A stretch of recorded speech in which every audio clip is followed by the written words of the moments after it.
Well, hello everybody. I am tickled pink to be here with you. Sorry I'm a few minutes late. I had a little panic at home when I couldn't find my car keys. But they showed up.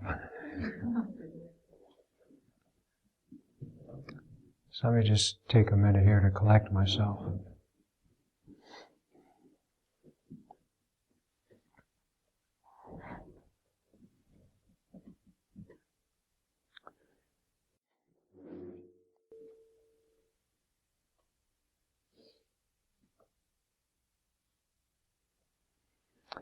But Carla and I were setting up here today. A young man came in. I was just looking to see. I don't think he's here.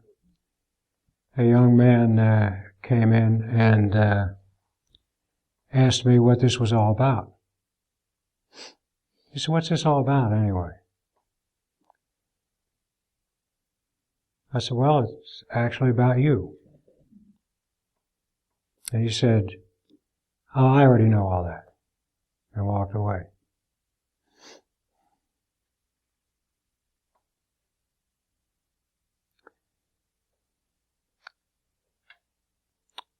And I was struck by the fact that when asked that spontaneously from somebody who knew nothing about me or nothing about the history or development of this work or anything at all, I was struck by the fact that I couldn't come up with anything to say that actually said anything about what this is about, except that it's about you.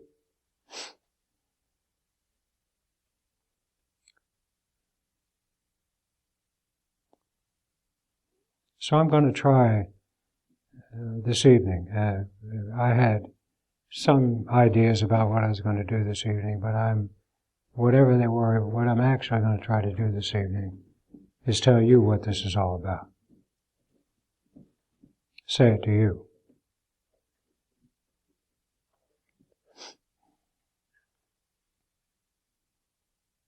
In the first place, it's all I do anyway is tell you what this is all about.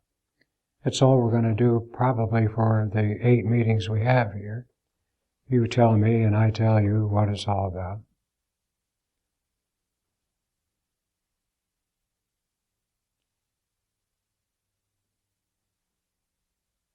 What it's all about is this.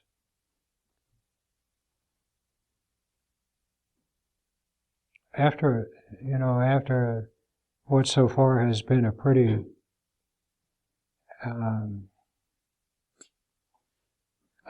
kind of outrageously variegated life, I've come to the conclusion, against all expectations, that, and it's not so much a conclusion as a clear seeing, that human beings, that the human creature is innately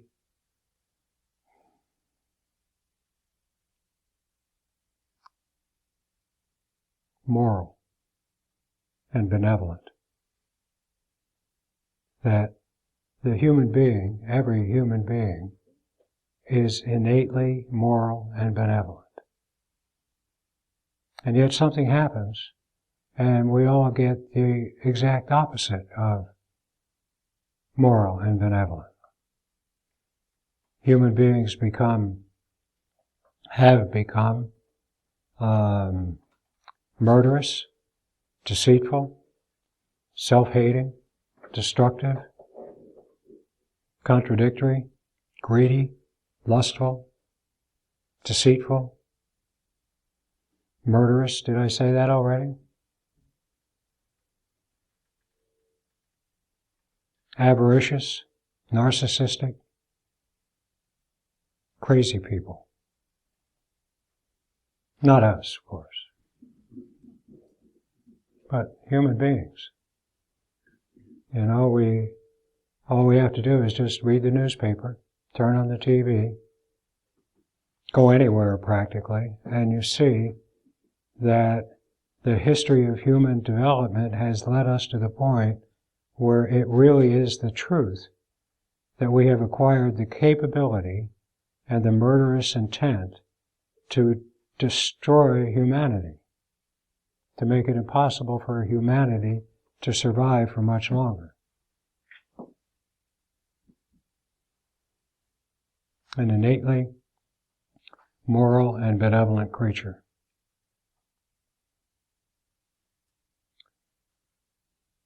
And it seems obvious to me that we're innately moral and benevolent because we talk all the time about morality and benevolence. You know, lions don't talk about that. Snakes don't talk about that. Snails don't talk about that. It's only us who talks about that. The rocks and the trees and the ocean, they don't talk about that. It's only us who talk about morality and ethics and benevolence and selflessness and love. So I infer that the only reason that could have happened is because it's our nature to be moral and benevolent, loving and truthful and intelligent, sane.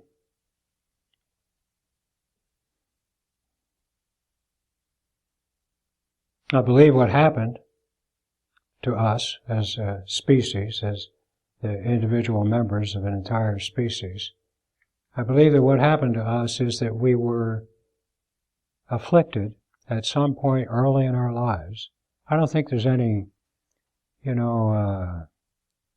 spiritual or metaphysical dimension to our fall. I think that we were afflicted through no fault of our own, just by, in fact, almost precisely because of the fact that we are humans with a vibrant and alive sense of self-consciousness. We were afflicted with a moment of terror that caused us to fear our own lives from then on out, which caused us to contract and pull away from life itself, human life itself, the human experience of life. Afflicted with an underlying contextual understanding that life is not to be trusted, that it's dangerous, that it is that it is itself deceitful, deceives us with some sense that there's a great promise in being alive as a human being, and then crushes us with our own insanity, with the insanity of others, with the way in which we live our lives.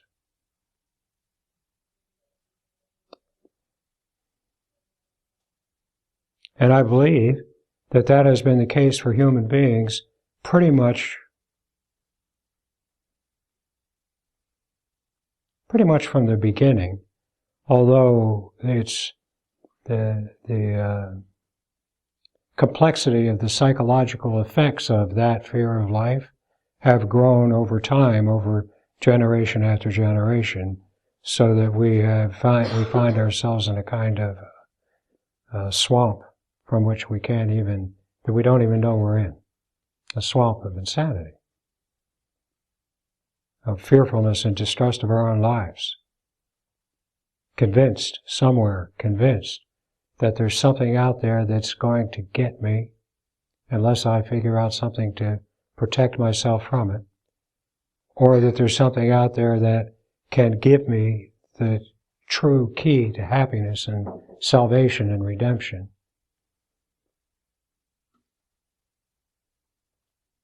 And that if I don't watch carefully every moment of my existence, every moment of experience, every experiential arising, if I don't watch it carefully, it may swallow me up, or it may fly away, taking what was the only chance I ever had finally to find satisfaction and fulfillment in human life. So I'm always watchful, always on the lookout. I acquire a extremely complex and elaborated psychological structure of conditioned behaviors and reactive traits and ways of understanding things and relating to things.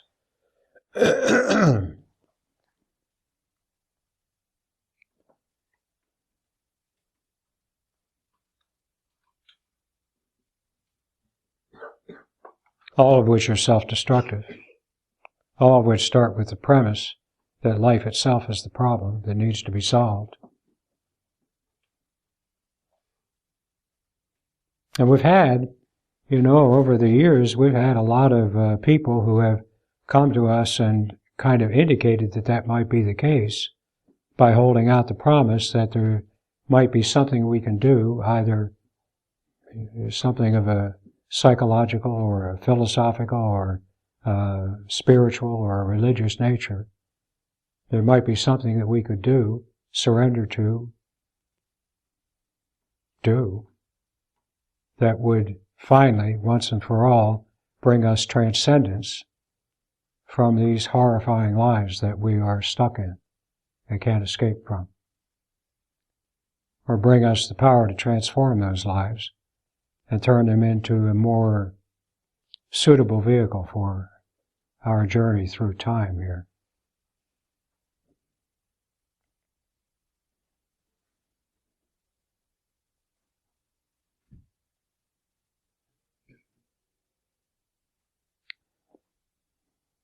But pretty much all of those solutions that have appeared among us and over this time, pretty much all of them, I can't think of any particular exceptions. Pretty much all of them are firmly seated in the contextual understanding that life is the problem. Either it's something to be escaped from, transformed, or transcended.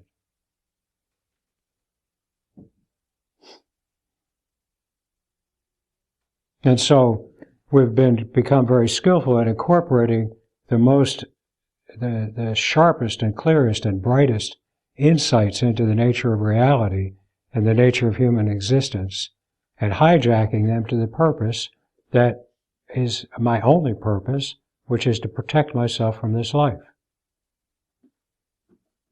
Or to find a way to escape from this life.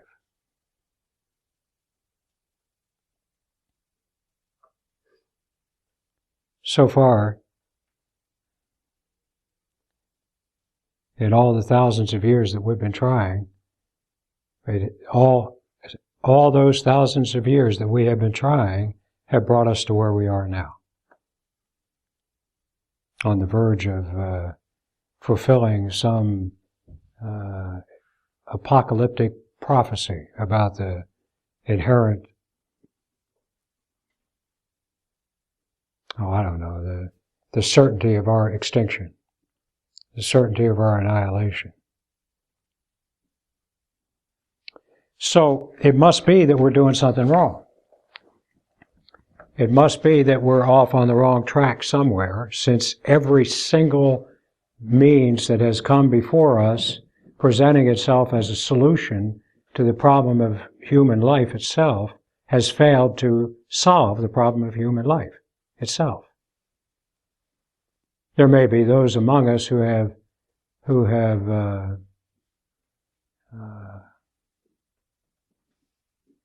either stumbled upon the actual nature of human life, or who have, let's just settle with that. There may be those among us who have stumbled upon the actual nature of human life and discovered the richness of human life.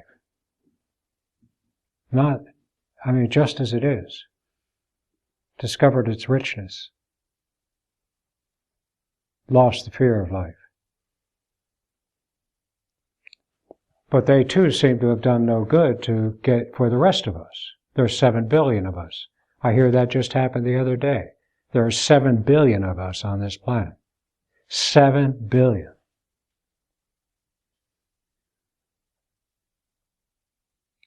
I suppose there might be, let me be really generous here, I suppose there might be 1 million people walking the face of the planet who are natural human beings.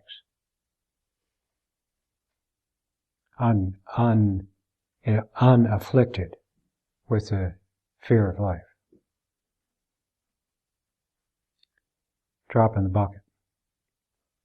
The rest of us are racing toward war, the destruction of the environment, the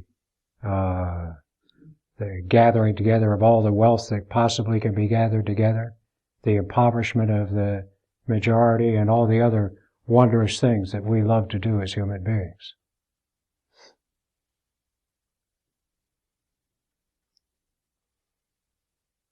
So, first of all, the reason we're here is because, A, I believe that the only problem, the sole cause of all human misery and self-destructive behavior, and the whole catalog of things that I ran through a little while ago, the sole cause of that is the appearance of the fear of life in us at an early age.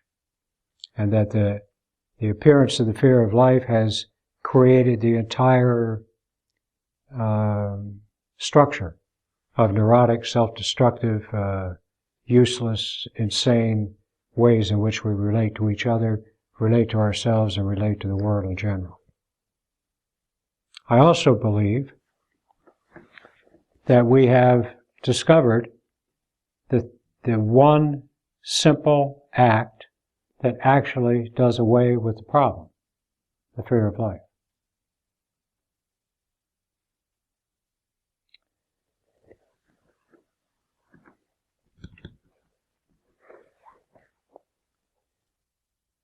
Carl and I have spent 12 years really. This is I don't know, maybe it's more than 12 years now, close to 13.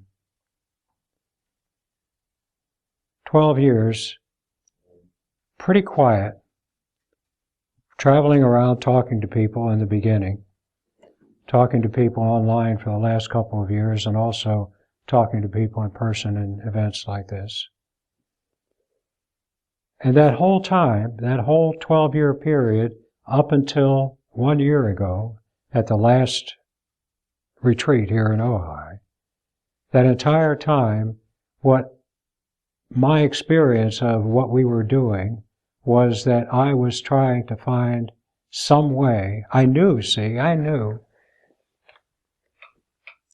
that something happened in my life. And I knew kind of what it was. And I knew for certain when it happened. And I knew kind of what it was. And what had happened in my life was not that I suddenly became all-seeing and full of the secret understandings of the nature of reality or or non-dual consciousness or anything of the kind, emptiness, none of that. What actually happened was that the gap between me and my life disappeared at some point. And I found myself indistinguishable from my life and in love with my life. I discovered that although my life was still filled with problems, and although I still was stupid in a lot of areas, and although I still retained a considerable store of neurotic habitual behaviors and ways of looking at things, that despite all of that, despite the fact that that times were hard, that money was short, that despite all of that, I was in love with my life. There was nothing anywhere as interesting to me as this life unfolding. And it wasn't an interest from a distance, it was an interest from within the life. And I knew that was the case. I knew it. And I couldn't for the life of me find a way to tell anybody what I had done that had brought that into being. And 12 years was spent trying to do just that by talking to the people like you, by talking to people from all over the world, really, trying to find some way to say directly what I had done, what the secret was, how how any human being, I mean, if I could do it, anybody could do it, how any human being could find the same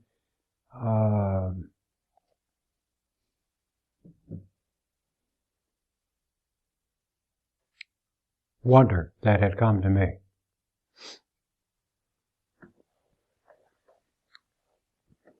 And to tell the truth, for a long time, I thought it was a waste of time. I didn't think I was up to the task. Well, I'm certainly not up to the task. And I really felt that the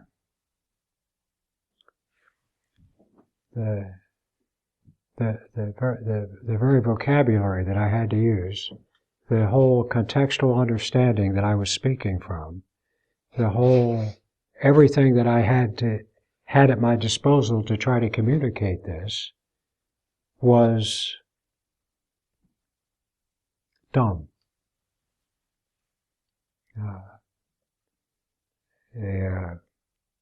Like a club.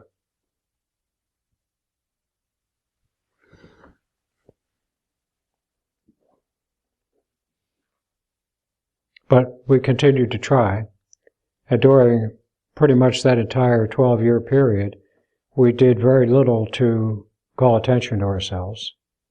You know, we didn't go out trying to get crowds of people coming, and we did very little to try to call attention to ourselves. Spent a lot of time with people. And then last November at the retreat, right here, right in this room, during the retreat last November, I don't know how to say this. You have to understand something about me, and that is that I am not all that, what's the word I'm looking for? Don't know what the word is I'm looking for. Reverent, I guess. Or, reverent. Not all that reverent. Don't know why I said that either, by the way.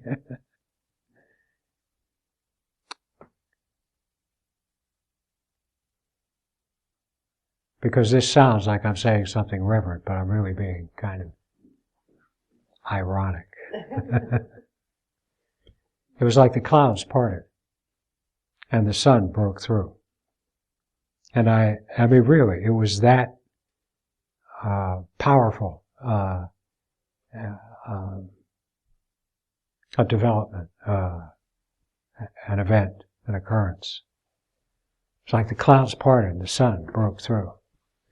And all of the sense that I had of all the difficulty that I had trying to speak of what needed to be done just went away. It was all made up.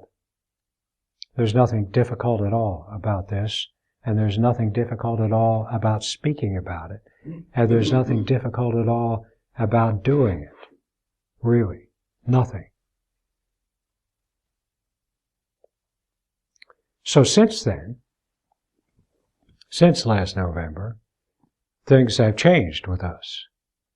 And we have, and I have spoken more clearly about what it is that I see to be the case. I've spoken more directly to people about what to do.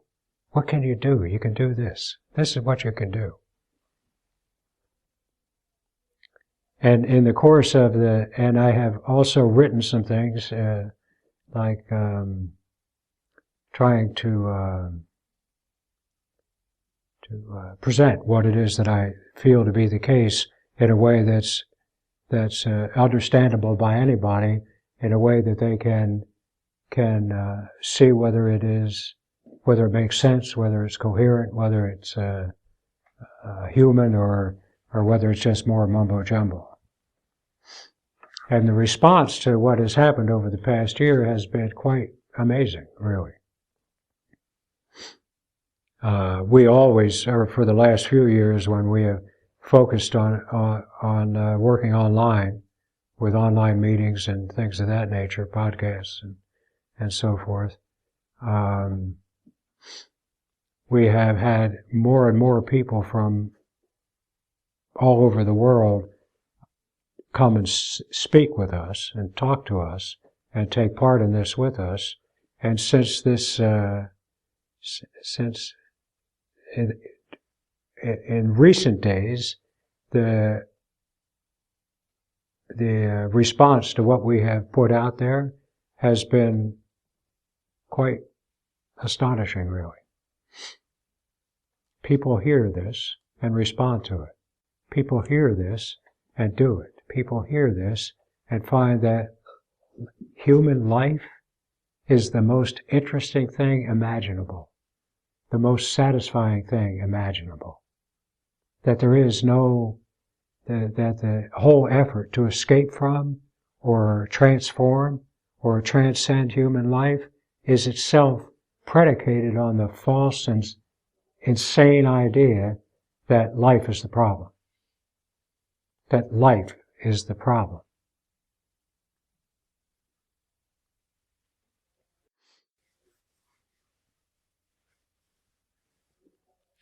We've been meeting with people recently in the last few months, putting together a project and an organization to accomplish that project.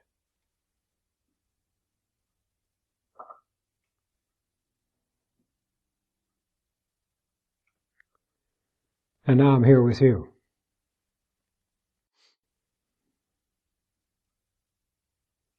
And I tell you from my heart that whether the particular way in which I see this to have taken place has any merit or not, and without regard actually to anything I say, and whether it is sensible or true or on point or accurate or true in any way whatsoever, regardless whether my ideas about the fear of life are true, regardless if my ideas about why this works are true. The fact is that if you will just make one true effort to get the direct feel, this is a feel. It's not an understanding. It's not an understanding. It's not the discovery that there is no self. It's the direct feel of you. If you will try to get the direct, just for a tenth of a second, the direct feel of what it feels like to be you, not awareness, not consciousness, not emptiness, not God love, not love, you. If you will do that, you can't fail. If you try, you cannot fail. You may think you failed, but you'll soon or later see that you haven't. If you try that, you can't fail. And if you try that, you will almost certainly continue to try that. And in the end, you will find yourself safe and sane, secure, satisfied, fulfilled, and deeply in love with life as a human being. The problems remain. Pain remains. Pleasure remains. Ignorance remains. Understanding remains. Confusion remains. Clarity remains. All stirring, moving, and in the endless manifesting of life as a human being.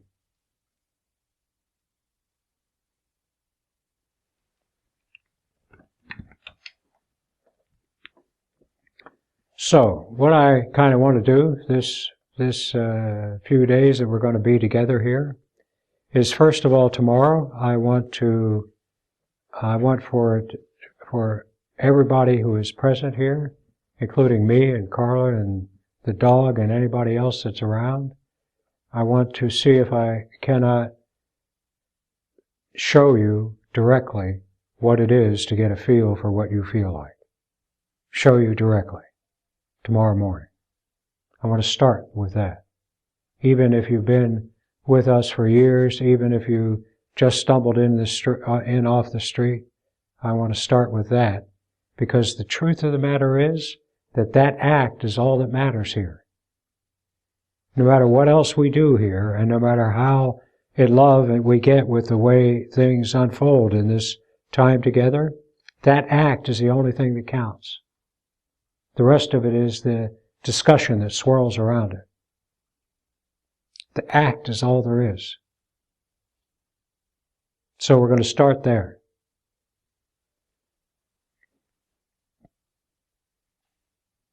So that when we speak about these matters for the rest of the time together, we are at least starting in the proper context, which is not the context of what can I do to feel better, or what can I do to escape from life, or what can I do to get enlightened, or what can I do to find love, or any of those perfectly legitimate contexts. The context is this act. And our relationship to this act. And our relationship to our lives.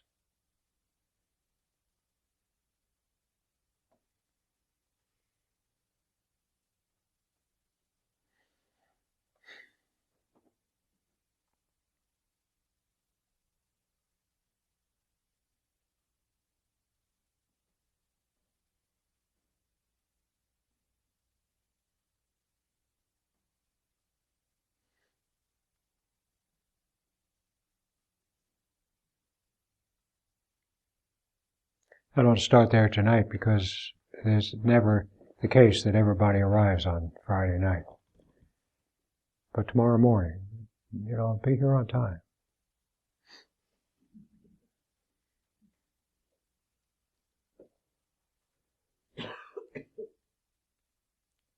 I had no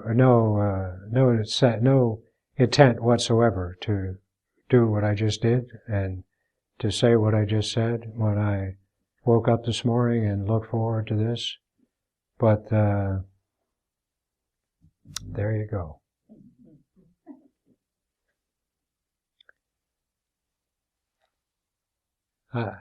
See, we're on to something. I believe we're on to something. And I believe that it really is possible for humanity to live up to its promise. I know it's possible for humanity to live up to its promise. It's not a quick fix. There's no quick fix here. I mean, there's kind of a quick fix because the problem goes pretty quickly. The cause of the problem goes pretty quickly. The effects take some time to settle themselves and resolve themselves. The effects being the craziness that we are afflicted with, all of us. The relationship with life, the alienation from life, the ways in which we combat and make war against everything that comes and goes within us. So it's not a quick fix. But what I honestly expect to happen, I don't know why I keep saying honestly, I expect to happen in a relatively short period of time, a year or two at the most. What I really expect to happen, and the reason is because the communication of this act is so simple, it's so harmless, it so requires nothing, no agreement, no disagreement, no anything, that I am convinced that if we can get the news of this act to enough human beings, that every human being hears of it, just hears of it, that what will happen is a gradual reversal of the course of human development. Not a savior come to save us from the effects of all the stupid stuff we've been doing, not a sweeping away of of the bad and an enhancement of the good or anything like that. Just a natural course of recovery from an extremely serious disease for the individual human and for humanity at large. So what I expect to happen is that over the next few years, that course of ever quickening rush to self-destruction that seems to be the case with us now settles down a little bit and begins to reverse itself. Human life is incredible.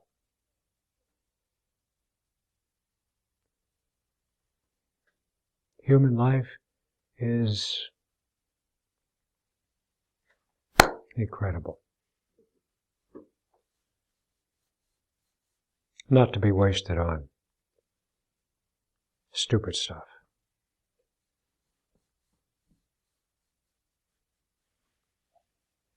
So, anybody want to talk to me?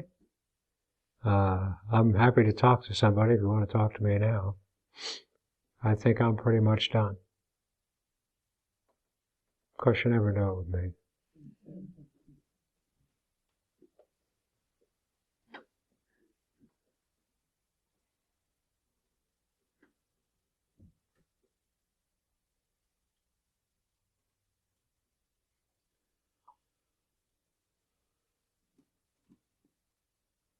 Anybody here think this is a spiritual teaching?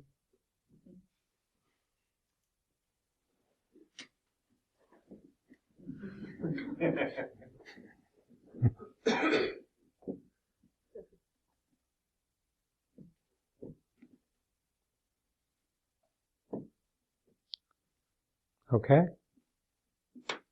Okay. Let's turn in early and